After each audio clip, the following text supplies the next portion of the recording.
If the current radio button inside the loop has checked attribute, as the checked attribute rather, then you will need to get its value and ID. Add an if statement, add an if statement rather inside your for of loop with a condition radio button checked. Inside your if statement, assign radio button or the value of the radio button to the selected value.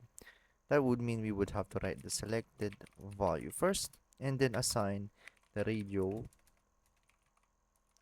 button the value or the value of the radio button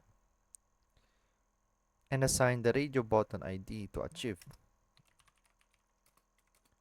radio button ID or the ID of the radio button.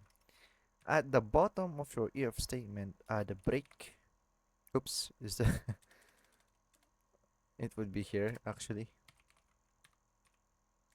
Add a break keyword to ensure that you break out of the loop when the selected radio button was found.